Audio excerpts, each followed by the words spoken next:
Let's go to the front of the Oz and the Splash now for second wave of protests.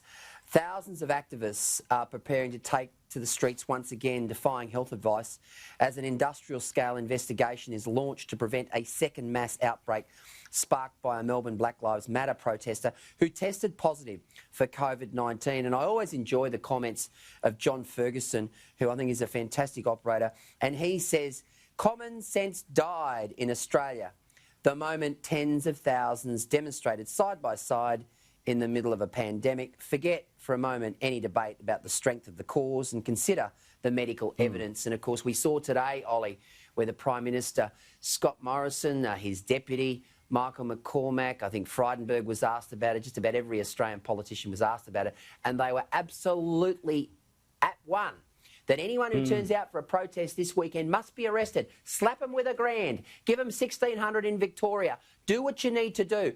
I mean, we might be able to pay off the national debt if we get 30,000 and they impose 30,000 fines at 1,600. I don't know what that is. Maybe one of our viewers can phone in and tell us. It's probably 48 million, is it? I don't know. But I tell you what, the Prime Minister was very strong this morning on Breakfast Radio.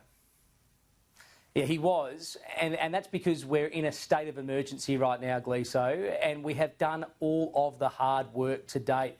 We've been in lockdown since the middle of March. So we've had these rules and restrictions placed on our movements, how many people can come to our homes for a gathering, how many times you can go out and about into a pub or a restaurant or a cafe when it's only just reopened, and how many people can sit at the table and how far away they can sit from you.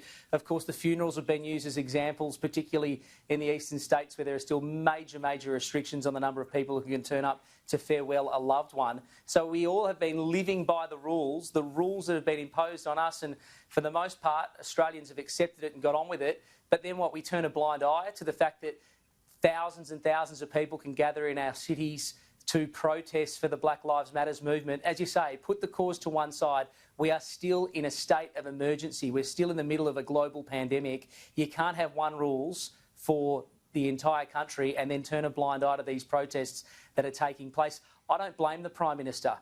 And the premiers have now finally all gotten onto the same page across the country as well to say, don't go, let's not have these protests. Yet those who are organising it, those who want to attend, are just basically putting up the middle finger to the rest of Australia by saying, well, I'm prepared to risk our health. I'm prepared to risk Australians' health right now because I need to do it. You could still go and hold these protests in a couple of weeks or a couple of months or find some alternatives. We had a Noongar elder on our program this afternoon, Gleeso, who said this has nothing to actually do with Indigenous culture, and the way that Indigenous Australians would respond to these sorts of outcries is actually by lighting a fire. And Greg was his name. He said to me that what he would like to see is people get together in their own backyards of their homes, or if they have a log fire, light a fire and start having a think about the way that you can better repair relationships. What a great sentiment from Greg. Hear to him. Ollie, you nailed it when you said it is the greatest middle finger in Australian political history. I mean, the country has done the right thing. We've done the hard yards. We were disciplined. We stayed in our homes. We flattened the curve. We did as well as any nation in the world on this particular issue. And then you've got these people who just say, well, narcissists, selfish, these are not people who are part of Team Australia, and they're putting their middle finger up and saying, bugger you blokes, we've got our own thing to do here. But anyway, a man who attended Melbourne's Black Lives Matter protest has tested positive to coronavirus.